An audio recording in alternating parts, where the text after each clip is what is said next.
Here we go.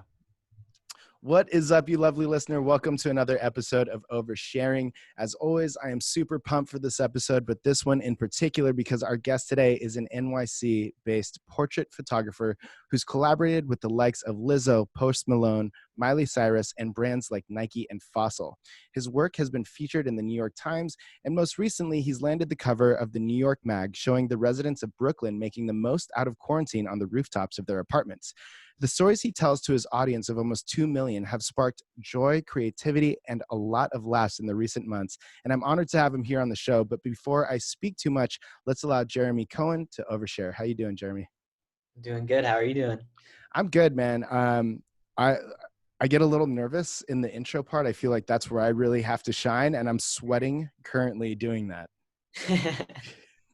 I got a little sweat going too, so I'm here with you. Yeah, man. So look, I'm so pumped to get to know you a little bit better on this. I know that we had a little bit of time in the past, but right now is really an exciting time for me because not only do I get to learn more about your background, but also about your process. And also I think the listener is really going to love it too. I'm not sure if you know this, but we always start with one simple question. What were you like in high school? Yeah, so in high school, I was pretty extroverted. I love people. I still do today, and because of this, I didn't have one friend group. I kind of just went to different friend groups for different things. You know, I like sports, I like art. I had a bunch of interests. So yeah, I kind of just was the kid that kind of knew everyone in high school. Yeah. But also didn't necessarily excel at one thing. I was on the soccer team. I did like magic tricks. I played ping pong. I did photography. But yeah, I kind of just like to dip my toes in different activities and different friend groups. So we can't really move on in the conversation until you tell us a little bit about your magic tricks. Yeah, well, I mean, it's just one of my many phases. I had a bunch of phases, mostly in middle school. And then not as common, but like once a year I went through like a different phase in high school. So I guess my magic trick phase was beginning of high school. I just got into magic tricks. I had a friend that was doing magic, and yeah, I think I went to like a store and bought different magic tricks. I still have one of my magic tricks in my closet. That's like not a card trick. It's like I don't want to go into detail, but it's a cool thing. I could pretty much like tie my shoes without having to tie them. Yeah, that's amazing. Eventually we're going to have to do that in real life. Cause every time I watch even when it's on TV, I get my mind blown from all these magic tricks. Right. But yeah, you grew up in Pennsylvania. Am I correct in that? Yes. All right, cool. When did you make the transition to New York? I moved here when I was 18. So I lived my whole childhood in Bethlehem, Pennsylvania, and graduated high school there. And then once I graduated, I left to study at School of Visual Arts in Manhattan on 23rd Street. It's amazing. When was it that you realized that, photography was what you wanted to lean into? Even after going to college, even after deciding to go to school, I still wasn't 100%. I just knew I wanted to work in the creative industry, Mm-hmm. and photography was the one medium that I was most comfortable with. And it turns out even 10 years later now, it's been the right choice. Although I'm still open-minded to working in other creative outlets, even though I still love photography. So yeah, we'll see where it goes. I just want to be creative and work with other people that want to make cool stuff. Yeah. The idea of potentially building a career in the creative realm, I don't know what your parents were like, but when I brought that up to my parents, they were not 100% excited about it. It's like, yeah, follow your dreams, but you definitely got to go to college and get a real job. What was that like for you? Yeah, I'm lucky. Wow. As you asked that, I see my mom is calling me. What are the chances? It's so funny. I'll call you back, Mom. Yeah, but I'm really fortunate. My parents were very supportive in what I wanted to do. Even though my dad was a doctor, and my dad's dad was a doctor. Actually, both my grandparents were doctors, and my dad was a doctor. And even though like initially they expected similar things for me, like to go to med school. It was just never an option for me. Just one, I wasn't book smart enough, and two, I just wasn't interested in going in that field at all. Mm-hmm. So my next thought was possibly going into aviation because my dad was also a pilot. But I don't know, something about that didn't interest me either. And then I found photography, and it was the one thing I was really passionate about. And at the time, I was a little nervous because none of my friends were going into the arts field, which Mm-hmm. is definitely a scary route to go. But I just felt pretty good about doing something within the creative industry because I felt like there's a lot of opportunity and careers within it that I just didn't know. And just moving to New York, whether it was photography or something else, I knew I could probably find something Mm-hmm. eventually. Mm-hmm. So you mentioned that you went to to school for it as well too, but I feel like there might be this idea that you don't necessarily have to go to school to do something like that. What are some of the lessons that you learned because you went to school that you're applying to your career now? Yeah, I think one of the biggest things I learned about school is community. That's one of the best things about going to any college, especially like an art college, is all of a sudden I didn't really have any photographer friends at all in high school, like maybe one. And then all of a sudden I went to college and I had a bunch of like-minded people that were very interested in the same subject as me. And when you have community, you can learn together, you can grow together. So that was really important to me and helped me grow. That's amazing. Do you remember your first paid gig? I do, yeah. So it depends which one we talk about, because I did have I forget the exact timeline, because I did have one paid gig that just didn't go well, and it was just really small. But then I think this paid gig was afterwards, and it went really well. So the first one was just this random magazine wanted me to shoot a portrait of this artist in a studio. So I packed up all my lighting equipment, and I think I might have rented a car, or I borrowed my friend's car because I couldn't bring all this stuff. I used to shoot with lights. Mm-hmm. I showed up at this guy's studio, took some portraits, and then yeah, they ended up running my photo in the magazine, but they cropped it weird and edited it Oh differently. no. And then they like didn't pay me. I still don't think I ever got paid for the shoot. It was just very strange and put a bad taste in my mouth.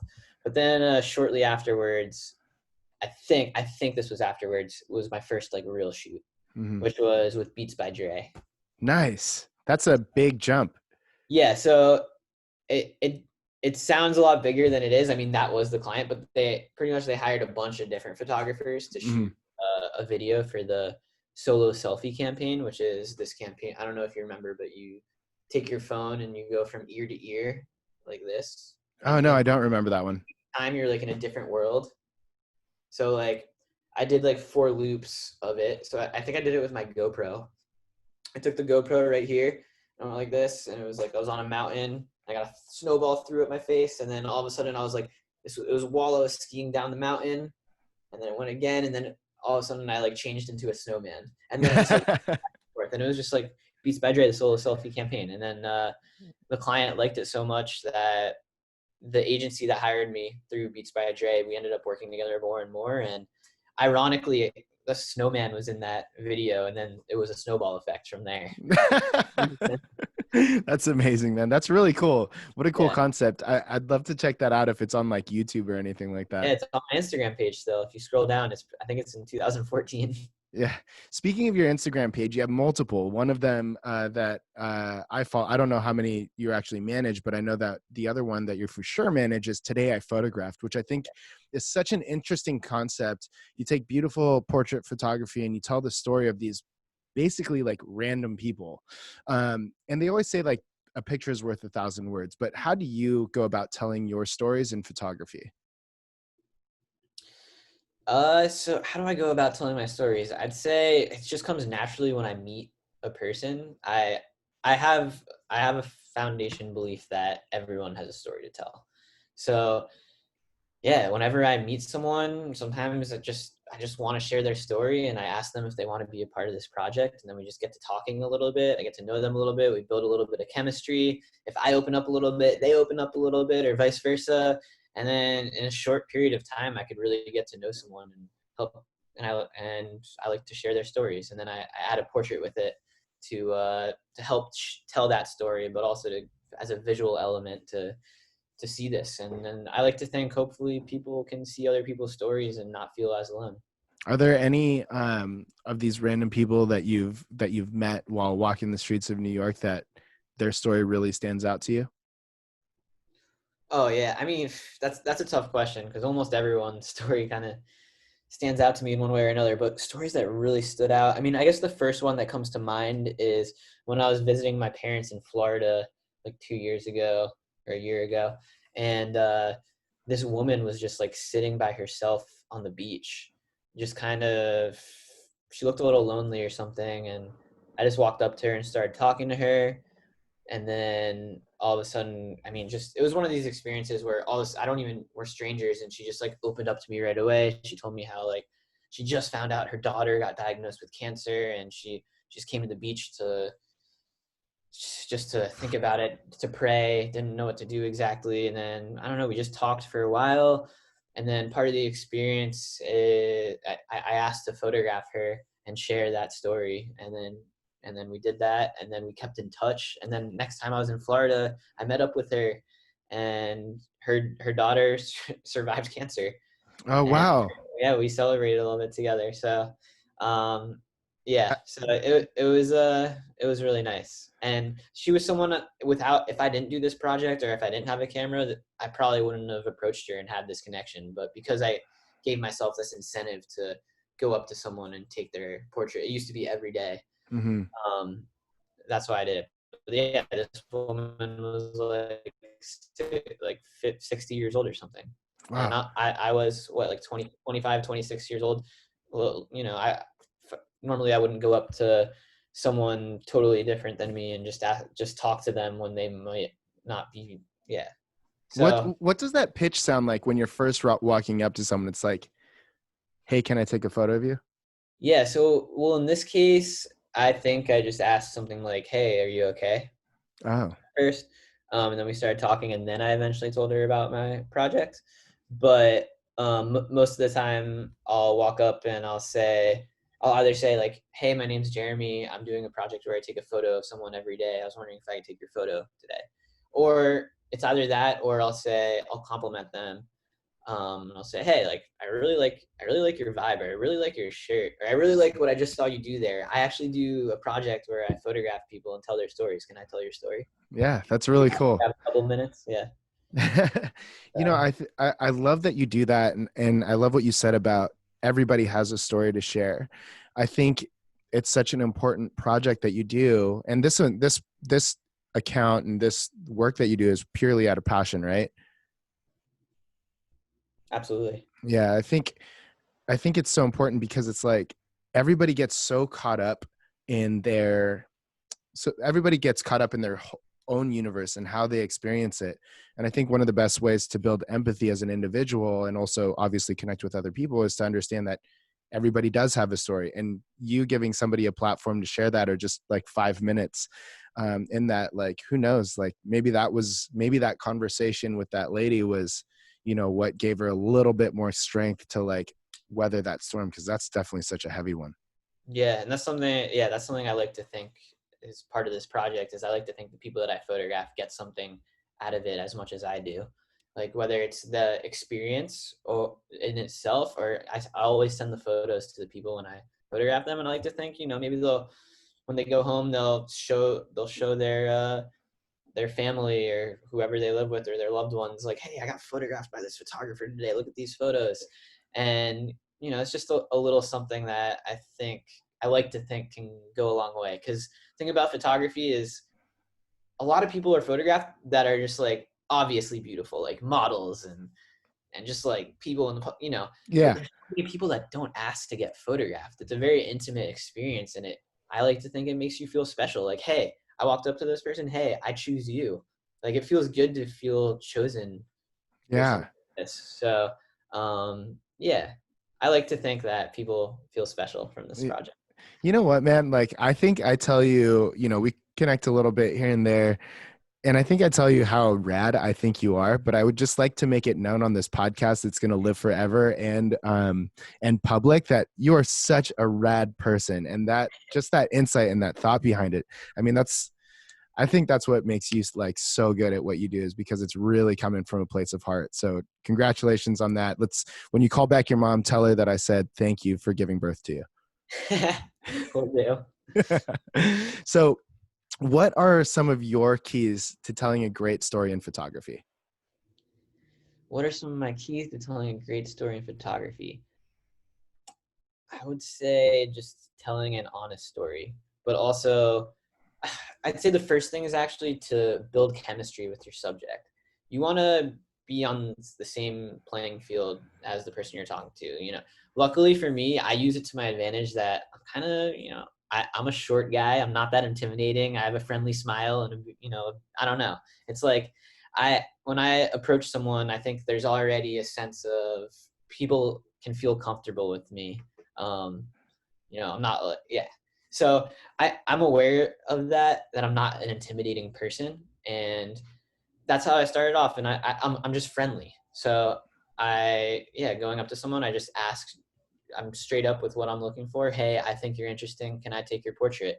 And I'm just being honest with them. And then sometimes they're not interested, and that's okay. I totally respect that. Although sometimes it's a bummer because I find some of these people like, oh, this guy probably has such an interesting story. Mm-hmm. But otherwise, we start talking, and then I don't force it right away. We talk for a little bit and just build that chemistry. And then from there, I think you could tell the most genuine story, because if your subject is really comfortable with you, then they'll be able to tell that story. And then for actually being able to tell it through my lens, it's a combination of always having my camera ready, and depending on what they're telling me, how I hear their story, I'm always ready for that one moment when they're thinking about this certain thing that they're about to say specifically in their story. And like, as they're thinking about it or as they're speaking of it, they get that little wrinkle in the edge of their eye or a slight smile that I haven't seen the whole conversation, or just I pay attention to these small details that really stick out during a conversation. And I'll just casually shoot if I see that moment, because that could help get the story across. And then the other thing I started doing the series is we'll just talk. And if they say something like that I want to share specifically, then I'll ask them if it's okay if I can record them saying that. And then I'll get out my phone and I'll ask them to repeat their thing. So, because I think it adds an element that adds to this series is like actually hearing and seeing what they're saying, and seeing their mannerisms and hearing their voice. Because before I would just reiterate what they were saying and write a caption and just have the portrait. But now I have a portrait, and then I also have a video, little snippet of an interview. So those are just some of the keys to how I like to tell these stories. So when you're taking, I looked at your portfolio. There's this beautiful photo of, I believe it's Miley Cyrus, and she has kind of her legs. She's hugging her legs a little bit, but she has like a very light smile on her face. And I think it's such an incredible moment. How are you pulling that out of somebody when this is already like a planned shoot or a planned project? How do you bring out that type of personality? Yeah, I think it's definitely more difficult when it's a celebrity setting. I think it all depends. You just got to read the scene. So with bigger celebrities, a lot of times it's like you only have a couple minutes with them, and you don't want to force it, but also when it's your time, when it's your time to shoot, when it's your time to strike, get the images. You can't just like sit around and be too nice about it or something. You have to really be in control and direct them how you want to shoot them, but also so that photo particularly, that was like before we actually did our shoot. It was the video part of the shoot, because I was with a video team as well. They were doing video and I was the photo guy. And it was just in between takes. She was kind of just like relaxing like that on the bus. And I just got out my camera really quick because I didn't want to step on the video team's toes. But I think I just checked in with them and was like, hey, can I step in for a couple shots? And they're like, okay. And I'm like, hey, Miley, can I get a shot of you? And then I just took a couple quick shots and then backed back out. And yeah. I love it, man. Speaking of video, your Instagram stories and your TikTok, I mean, I think that these are really great videos that you're creating. And I've heard that, I'm not a photographer or videographer myself, but I've heard that sometimes there is kind of a gap between the two arts. Obviously there is, right? But from what I see, it looks like it's almost a seamless transition for you. But what has that experience been like for you dabbling into video a little bit more? It's been really cool. So I've always been interested in video, but photos just, I'm comfortable in photo. I feel like I'm very confident and comfortable in photo. I know I could show up somewhere, get the photos, deliver to client, and like they'll be satisfied. But there's so much more opportunity in video, and it's just so scary to go into as a photographer. I speak for a lot of my other photographer friends too. Yeah, it's just learning a whole new skill and process. And so for the longest time, I kept telling myself I'll get into video more, and never did it. And then it's not really until I started TikTok like a couple months ago when I was like, okay, I'm all in. And I started focusing mostly on video rather than photo. Because that's the other thing. A lot of times on shoots, I want to do both. And it's just not possible without a team. If it's just myself, I have to focus on one or the other, or else neither of them will be 100%, If I want to half-ass both of them, then yeah, I can do it. And that's what I have done in the past. But if I'm going to shoot video, I'm going to shoot video. And if I'm going to shoot photo, I'm going to shoot photo. It's something I learned. Nice. Now, for any other photographers that might want to dabble into video too, do you have any like little hacks that might make that easier for them? Yeah, I mean, well, first of all, if you're a photographer, there's a very high chance that your camera also shoots video. So just in itself, you already have the tool you need.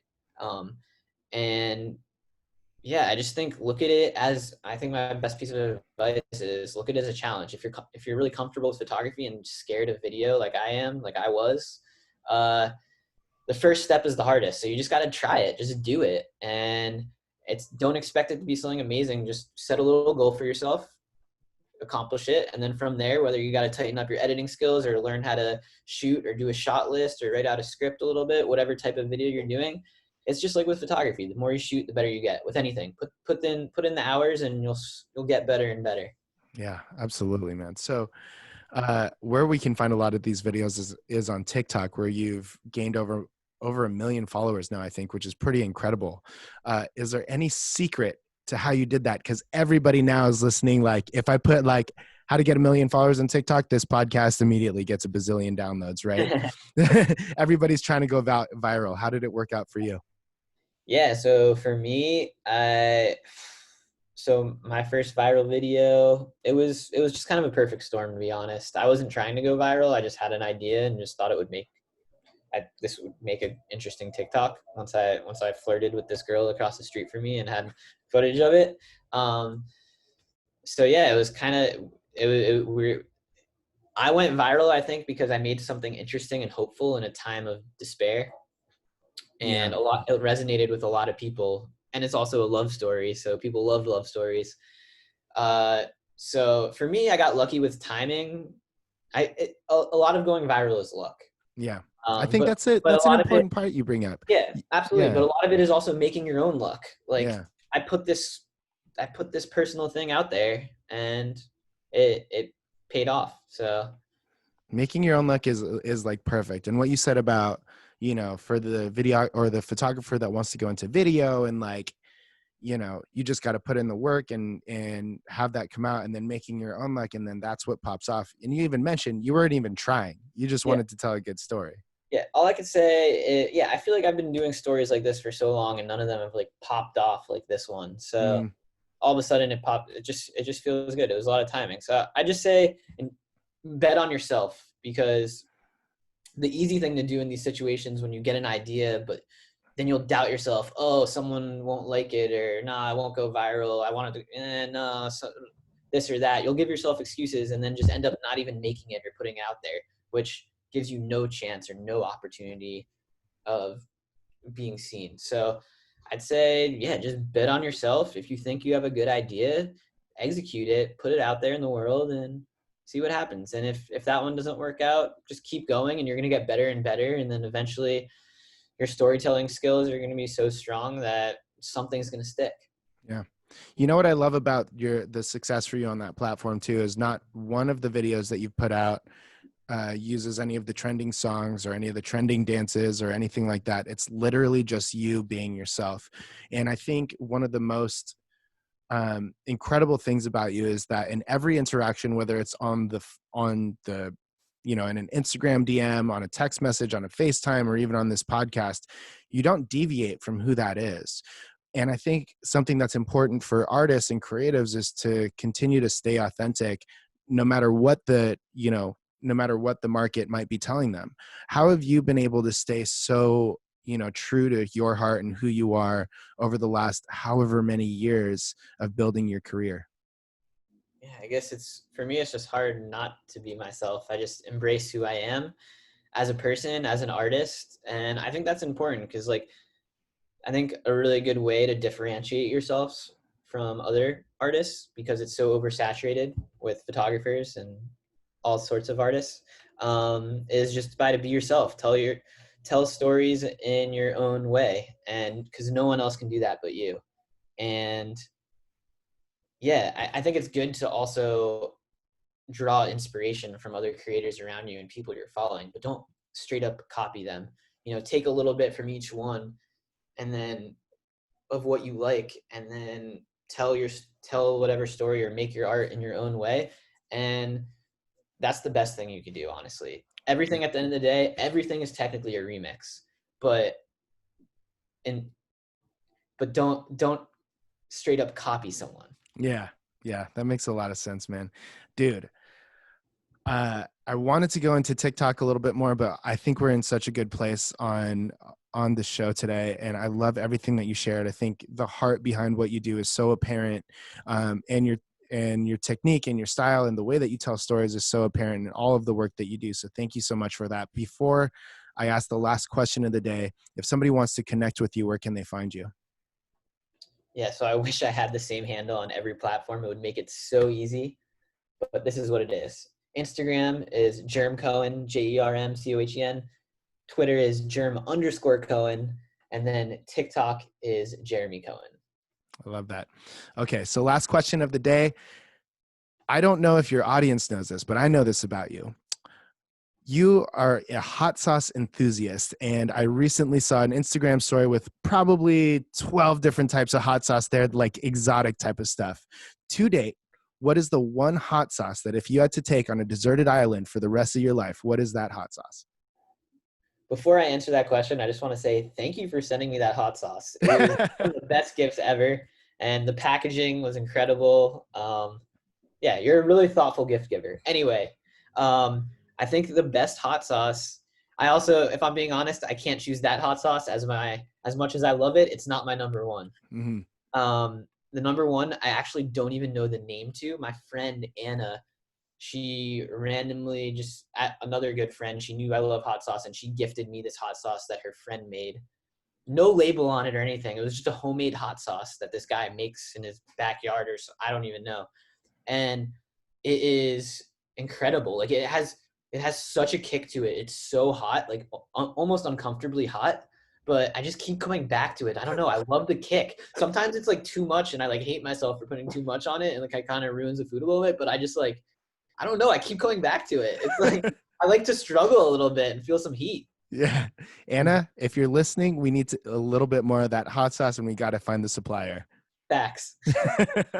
Awesome, man. Thank you so much again to the listener. Thank you so much for your time and attention. We really appreciate it. If you loved the episode, we would dig a 5-star review. And if you didn't like it that much, feel free to stick it to us, but subscribe anyway, because we're going to have a ton of incredible people just like Jeremy Cohen back on the show. Thanks again, Jeremy. Thank you for having me.